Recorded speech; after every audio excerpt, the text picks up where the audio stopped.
we sent out for some Chinese food, guys? Oh, I got the number of a great little Chinese place. Well, let's call him. It's a laundry. Ever wonder what connects Garfield the cat to a 1970s psychologist? Or why college students turned a sitcom into a legendary drinking game? From a creator who refused his character have children, to actors who hid their lines on cereal boxes, the Bob Newhart Show wasn't your typical 70s comedy.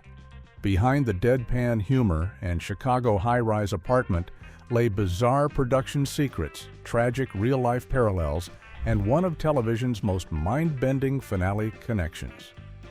Here are 15 weird facts you didn't know about the Bob Newhart Show. Fact 1. The theme song was written by Garfield's voice. Hello?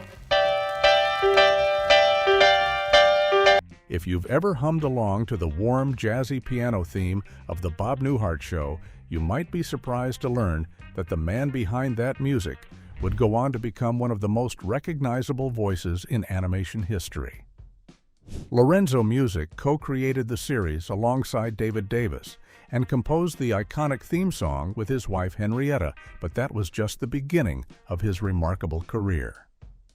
In the 1980s, Music became the voice of Garfield, the lasagna-loving, Monday-hating orange cat created by cartoonist Jim Davis. His distinctive drawling delivery perfectly captured Garfield's lazy, sarcastic personality across 12 animated specials, a Saturday morning series that ran for 7 years, video games, and countless commercials. According to Jim Davis himself, after auditioning several vocal talents including Sterling Holloway, the voice of Winnie the Pooh, Music was immediately cast when Davis looked at the room full of actors and saw Lorenzo quietly licking himself in the corner. Music's laid-back vocal style became so synonymous with Garfield that future voice actors would study his performances to capture that same sardonic charm. Before all of that cartoon fame, Music had already won an Emmy in 1969 for writing on the Smothers Brothers Comedy Hour and worked as a story editor on The Mary Tyler Moore Show.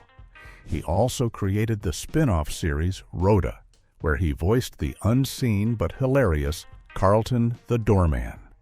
The connection between Bob Hartley's world and Garfield's world is an odd piece of television history, proving that the gentle piano melody that welcomed viewers into Bob's Chicago apartment was crafted by the same creative mind that would later give voice to America's favorite grumpy feline. Fact 2. The Hi Bob Drinking Game. Pioneered TV. Drinking games. Hey, Bob. Hi, Bob. Hi, Bob. Long before college students turned The Office or Game of Thrones. Into drinking challenges, the Bob Newhart Show accidentally created what's believed to be the first documented TV-based drinking game in history. The rules were simple but surprisingly effective. Every time a character said, "Hi Bob" on screen, players had to take a drink. What seemed like an innocent greeting became a hazard for anyone trying to keep up, because over the show's 6-season run, the phrase "Hi Bob" was uttered exactly 256 times, with Howard Borden alone saying it 118 times. The game reportedly originated at Southern Methodist University in 1984, according to Bob Newhart himself, when some bored college students watching syndicated reruns realized just how often Bob's friends and patients greeted him.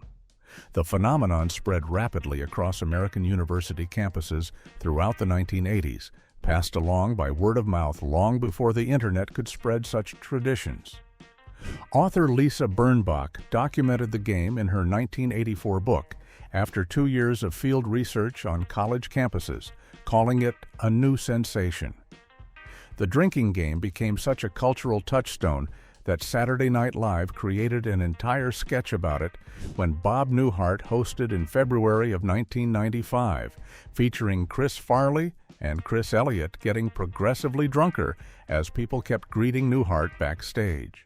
Bob Newhart himself expressed concern during that sketch that college students might drive after playing, though that didn't stop him from later naming his podcast, Hi, Bob. The game's legacy lives on as the template that inspired countless other TV drinking games, proving that sometimes the simplest comedy catchphrases can create the most lasting cultural impact. Fact 3. Bob Newhart's office number kept changing. I'm not afraid of anything. I mean, I've conquered my fears. I mean, if death were to look me in the face, I would laugh. Sharp-eyed viewers of the Bob Newhart Show might have noticed something odd about Dr. Bob Hartley's professional life.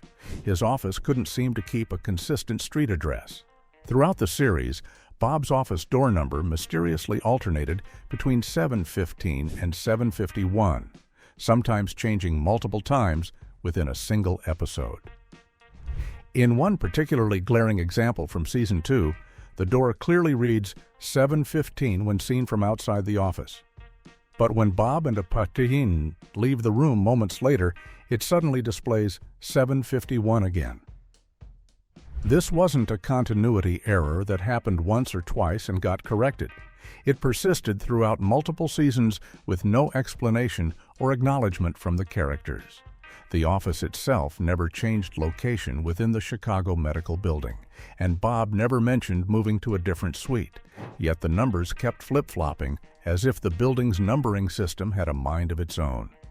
What makes this particularly strange is that The Bob Newhart Show was produced by MTM Enterprises, known for their attention to detail and quality production values.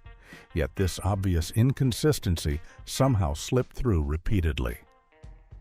Whether it was multiple prop doors being used interchangeably, a running joke that never got explained to viewers, or simply an oversight that nobody caught during filming and editing, the changing office number has become one of those peculiar details that fans love to point out during rewatches. It's the kind of small mistake that would likely be caught immediately in today's era of high-definition television and obsessive online fan communities, but in the IOTAs, 1970s, most viewers watching on small screens probably never noticed Bob's professional address was having an identity crisis. Fact 4. The pilot aired as the 9th episode. Honey, would you give this book to Carol? What is it? Well, she wants to borrow it for the TC. Television pilots are typically the first episode audiences see of a new series, introducing characters and setting up the show's premise. But the Bob Newhart Show took an unusual path to viewers' screens. Although Fly the Unfriendly Skies was broadcast as the very first episode when the series premiered in September of 1972, it wasn't actually the pilot at all. The true pilot episode, cleverly titled PILOT, with hyphens between each letter, didn't air until it became the 9th episode shown to audiences. This backwards approach meant that viewers got to know Bob Hartley, his wife Emily, his neighbor Howard Borden, and his co-workers Jerry and Carol through what was essentially a regular episode rather than an origin story. The actual pilot had a very different tone and setup from what the series would become, focusing heavily on Bob and Emily's desire to adopt a child and featuring several characters and plot elements that were completely dropped from the show moving forward. The decor and furnishings of Bob's office and home in the pilot looked nothing like what audiences had already been seeing for 8 weeks, creating a jarring disconnect when it finally aired. Arthur Hoover, a character in the pilot, never appeared again, and his wife Margaret, who was heavily pregnant in the pilot, showed up in 6 other episodes without ever being pregnant or having a baby. The decision to shelve the pilot and start fresh with Fly the Unfriendly Skies turned out to be the right call, as it allowed the show to establish its actual tone and direction before audiences saw the awkward first draft that didn't quite work. Fact 5. Bob Newhart refused to have children on the show. Oh, tell her I'm with a patient. I'll be out in... Bob Newhart had very specific ideas about what kind of sitcom he wanted to make, and one of his firmest positions was that Dr. Bob Hartley and Emily would never have children. This wasn't a decision made lightly or early in the show's development. The writers actually tried multiple times to introduce kids into the Hartley household, and each time, Newhart gently but firmly shut it down. The most famous instance came at the end of season 5, when the writers submitted a script in which Emily becomes pregnant.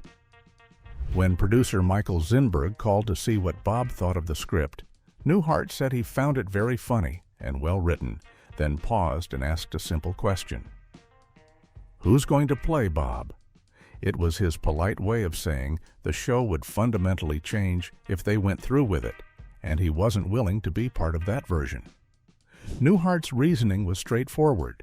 He didn't want the Bob Newhart Show to become another sitcom about a goofy, bumbling father dealing with precocious children saying cute things. He'd seen that formula repeated endlessly on television, and he wanted something different. The original concept for the shows actually included children, but Newhart insisted they be removed before production began. Ironically, Bob Newhart had real children of his own, and one of his main motivations for doing a television series was to spend more time at home with his family, instead of traveling constantly for stand-up comedy performances. His own kids reportedly didn't mind that they had no television counterparts, and the show thrived as a portrait of a happily married, child-free professional couple, which was relatively rare for sitcoms of that era. Fact 6. Suzanne Plachette was cast after a Johnny Carson show appearance. Hi. How do you feel? Okay, so far. All right, now, where do you want to sit? Next to you. The chemistry between Bob Newhart and Suzanne Plachette as Bob and Emily Hartley was one of the show's greatest strengths, but their perfect pairing came about almost entirely by chance. While Bob Newhart was always the first choice to play the mild-mannered psychologist, casting the role of his wife proved more challenging for producers. The breakthrough came when Suzanne Plachette appeared as a guest on The Tonight Show, starring Johnny Carson, and happened to be seated right next to Bob Newhart, purely by coincidence. Producer Arthur Price was watching that night and immediately called Newhart the next day, saying he thought he'd found Bob's television wife. Price had noticed something magical in how Plachette and Newhart interacted during the talk show, a natural rapport and timing that couldn't be faked or manufactured through auditions. The producers thought she would be a great foil for Newhart's deadpan style, and they were right. But there was a complication. Suzanne Plachette initially turned down the role. She was reluctant to commit to a television series, having built a successful film career, and wasn't sure she wanted to be tied down to a weekly shooting schedule. It took persistent persuasion from the producers and assurances about the quality of the writing to convince her to reconsider. Plachette was actually pregnant when she accepted the role and was looking to get off the road from film work, which made the timing work out perfectly. That accidental Tonight Show pairing led to one of television's most believable and beloved married couples, with Plachette's confident, occasionally sarcastic Emily perfectly balancing Newhart's bewildered straight man character for 6 seasons and beyond. Fact 7. The show's mailman was Bob Newhart's real father-in-law. Swear it, loudest. You know, I even amazed myself on that. A wedding in a cab? Sometimes television casting creates interesting real-world parallels, but the Bob Newhart Show took this to an unusual extreme by hiring Bob Newhart's actual father-in-law to play a recurring character. Bill Quinn appeared in 4 episodes throughout the series as the mailman who delivered to Bob Hartley's office building, and few viewers at the time realized they were watching Bob Newhart interact on screen with his wife's father. Quinn had a long career as a character actor, appearing in numerous television shows and films, but his connection to the star of this particular show was kept relatively quiet and rarely mentioned in publicity materials. The casting wasn't a case of nepotism or favoritism. Quinn was a working professional actor who fit the part, and the fact that he happened to be related to Bob Newhart by marriage was simply a happy coincidence that made those scenes even more comfortable to film. Quinn's mailman character wasn't a major role with significant storylines or character development, but rather the kind of small recurring part that helps populate a show's world and make it feel lived in and realistic. Having a familiar face deliver mail or appear in the background of office scenes added continuity without drawing attention away from the main cast. The comfortable, easy rapport between Newhart and Quinn on screen probably benefited from their real-life family connection, even if audiences watching at home had no idea they were related. It's one of those small, charming details about the show's production that reveals how closely knit the cast and crew were, creating an environment where even minor recurring roles could go to people the star trusted and felt comfortable working with week after week. Fact 8. Bob changed his character from psychiatrist to psychologist. See, that's the great thing about the Peeper.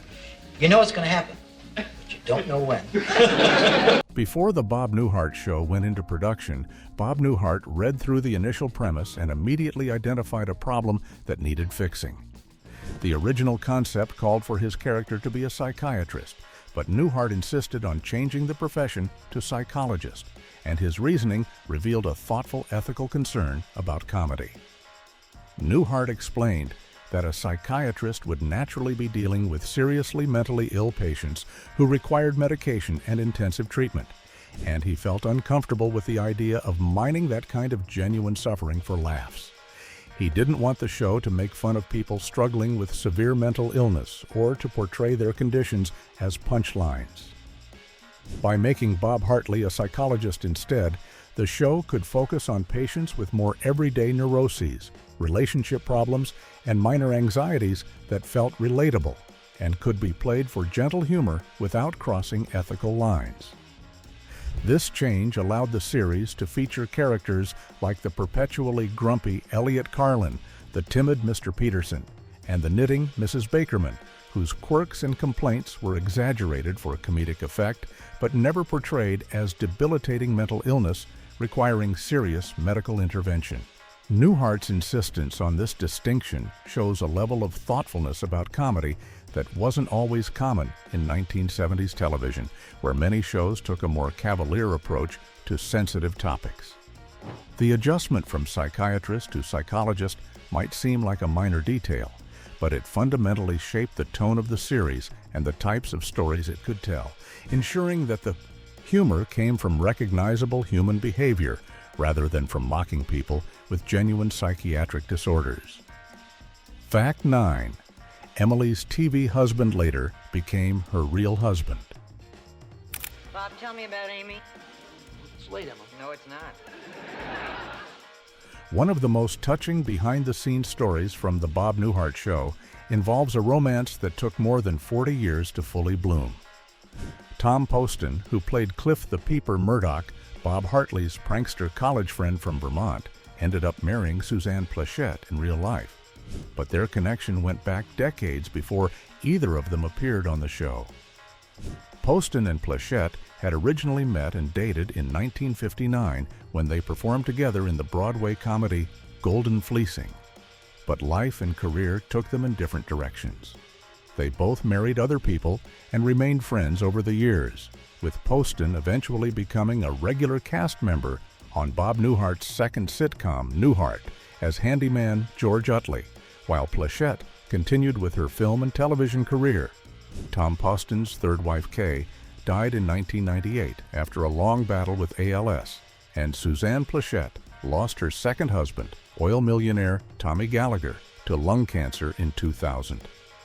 After both were widowed, they reconnected and realized that their old feelings were still there, deciding over a tuna melt sandwich that they were still right for each other. They married in May of 2001, finally bringing together two people who'd had chemistry since the Eisenhower administration. The marriage lasted until Poston's death from respiratory failure in April of 2007 at age 85. Plachette herself passed away less than a year later in January of 2008 at age 70, succumbing to complications from lung cancer. They're buried near each other at Hillside Memorial Park Cemetery in Culver City, California. A final testament to a love story that spanned nearly 50 years from first meeting to final goodbye. Fact 10. The show never won an Emmy, despite multiple nominations. Good, Joanna. Now they're both depressed. I just thought of something else. If the airport's closed, that means your parents can't get in either. You're really on a roll, you know that? The Bob Newhart Show ran for 6 successful seasons, earned critical acclaim, and remained beloved by audiences throughout its run and for decades afterward, yet it suffered from one of television's most baffling award oversights. Despite receiving Emmy nominations for Outstanding Comedy Series and multiple acting nominations for its cast, the show never won a single Emmy Award during its entire original run from 1972 to 1978. Bob Newhart himself was never even nominated for his iconic performance as Dr. Bob Hartley, which many critics and fans consider one of the finest comedic acting performances in television history. The show existed in the shadow of a legendary CBS Saturday night lineup that included All in the Family, Maysech, The Mary Tyler Moore Show, and The Carol Burnett Show, all of which dominated Emmy voting during that era. Producer Michael Zinberg later reflected that living in the shadows of that powerhouse lineup meant Bob and the show were nominated for many awards but never seemed to win any, despite clearly deserving recognition. Part of the problem may have been that Bob Newhart's subtle, understated style of comedy looked deceptively easy, causing voters to overlook the tremendous skill required to make it work so effortlessly. For several years during the show's run, Newhart didn't even submit his name for Emmy consideration, later explaining that he felt his kind of comedy simply didn't win awards, and he didn't want to go through the disappointment. Bob Newhart finally won his first Primetime Emmy in 2013 at age 83 for a guest appearance on The Big Bang Theory as Professor Proton, more than 50 years after his television career began. Fact 11. The entire Newhart series was revealed as Bob Hartley's dream. I don't have enough decorations for that tree. Honey, you'll do a great job. I mean, you always did with our trees in New York. Our trees in New York were 2.5 feet high and sat on top of a television set. The Bob Newhart Show's influence extended far beyond its own series finale, playing a crucial role in one of the most famous twist endings in television history. When Bob Newhart's second sitcom, Newhart, concluded on May 21, 1990, after 8 seasons, the final episode pulled off a shocking revelation. The entire series had been a dream experienced by Dr. Bob Hartley. The twist came at Bob Newhart's wife Ginny's suggestion during a Christmas party in 1987, when Newhart was frustrated with CBS and considering ending Newhart. She proposed that the finale should mock the TV show Dallas, which had famously revealed an entire season as a dream, but with a twist that would bring Bob's 2 sitcoms together. In the final scene, Dick Loudon gets hit by a golf ball and knocked unconscious. Then the screen goes dark. When the lights come up, viewers see the familiar bedroom set from the Bob Newhart Show, with Bob waking up next to Suzanne Plachette, reprising her role as Emily. Bob tells Emily about the strange dream he just had about being an innkeeper in Vermont, surrounded by eccentric characters, and Emily suggests it was caused by eating Japanese food before bed. The studio audience erupted in applause and screams when Plachette was revealed, creating a 15-second ovation before she could even speak her first line. Plachette had been hidden in a trailer for 6 hours before being secretly brought onto the set with her face covered to preserve the surprise. The twist meant that Dick Loudon, his wife Joanna, and all the bizarre residents of their Vermont inn had existed only in Bob Hartley's sleeping mind, connecting 2 beloved sitcoms in one brilliant moment. Fact 12. Actors hid their lines, on props. In another elevator again. Oh, honey, come on. Now, lightning only strikes once. Well, with lightning, once is plenty. Behind the seemingly effortless performances on the Bob Newhart Show lay a practical problem that required creative solutions from the actors. Bob Newhart and Suzanne Plachette developed a system of hiding their lines throughout the set, taping script pages to the backs of cereal boxes, magazines, books, and various props around the apartment and office sets. This wasn't laziness or lack of professionalism, it was a necessary adaptation to the show's constantly evolving scripts. The writing process on the Bob Newhart Show involved continuous rewrites right up until filming, with producers watching rehearsals and making changes, then watching camera runs and making more changes, creating a moving target that made traditional memorization nearly impossible. Newhart explained that he would read through a script and figure out where he could strategically place his lines on different props, so he really only had to fully memorize a few pages while the rest could be glanced at during natural movements around the set. The production tried using an earpiece at one point with an assistant director reading lines to Newhart, but it failed miserably because the assistant director's emotionless delivery gave Newhart nothing to work with or react against. Hiding lines was an art form that famous actors including Marlon Brando had used throughout Hollywood history, and it allowed the cast to deliver fresh, spontaneous performances even when the words were brand new. The technique worked because the blocking and camera angles were designed to give actors natural opportunities to look at props where lines were hidden, making it invisible to viewers at home who had no idea they were watching actors read from strategically placed cue cards disguised as everyday objects. Fact 13. Bill Daly played two different airmen on two hit shows. Well, I think we should try this again.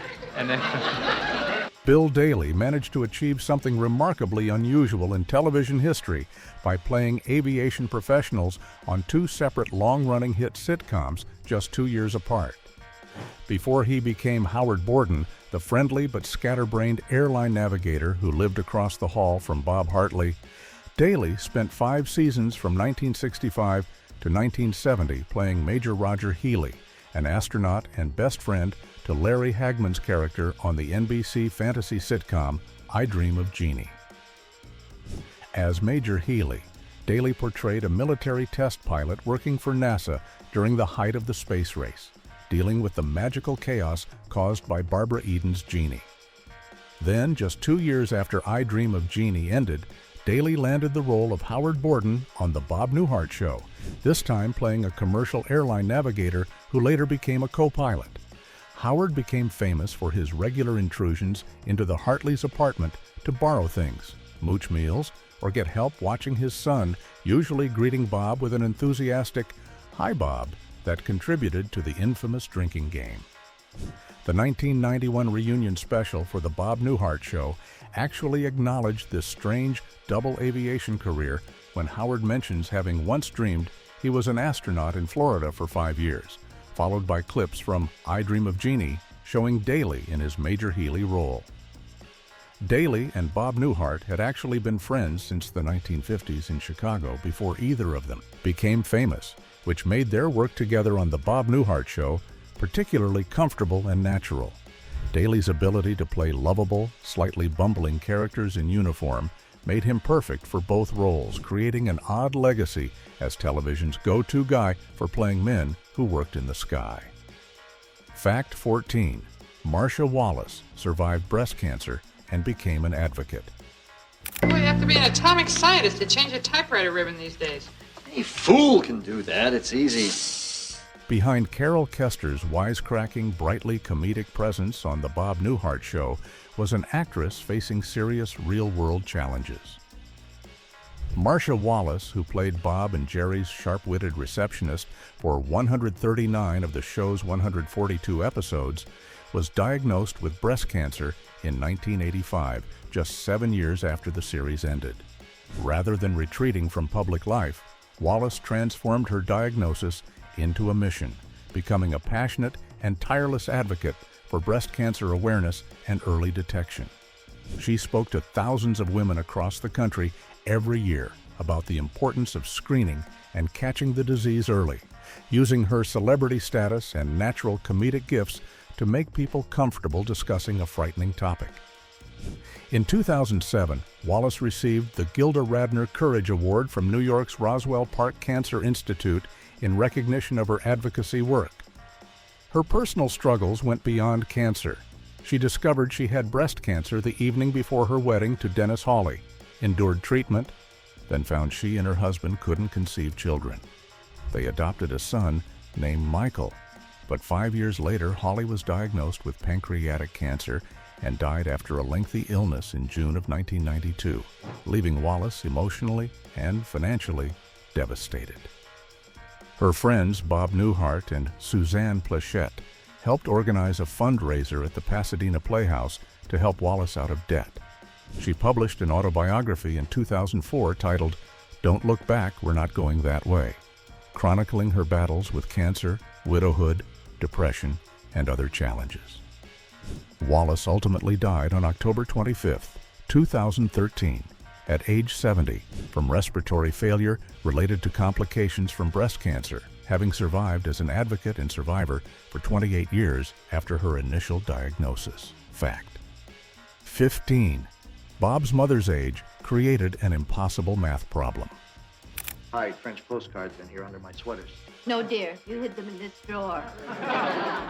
Sometimes sitcom writers create continuity errors that are so glaring they make you wonder if anyone was paying attention to the scripts. The Bob Newhart Show produced one of the most mathematically impossible family backstories in television history, and it happened within the same season. In Season 3, the show establishes that Bob Hartley is 45 years old, which is mentioned clearly and becomes part of that episode's storyline. Just a few episodes later in the same season, Bob casually mentions during a conversation that his mother was 56 years old. If both of these facts were true, it would mean that Bob's mother gave birth to him when she was only 11 years old, which is obviously absurd, and clearly not the intention of the writers or the character's backstory. This wasn't a case of the show taking place over many years with characters aging. Both statements were made within weeks of each other in the show's timeline. The error likely resulted from different writers working on different episodes, without consulting a series, a Bible, or fact checker to ensure consistency in character details. In the 1970s, before home video and internet databases made it easy to review past episodes, these kinds of mistakes could slip through because there was no quick way to verify what had been said previously. Once an episode aired, it was gone unless you caught it in summer reruns, so writers relied on memory and notes that apparently weren't always accurate. The mathematical impossibility of Bob's family tree has become one of those beloved quirks that fans enjoy pointing out, a reminder that even carefully produced shows in television's golden age sometimes made mistakes that would get caught immediately by eagle-eyed fans and continuity experts in today's more scrutinized television landscape.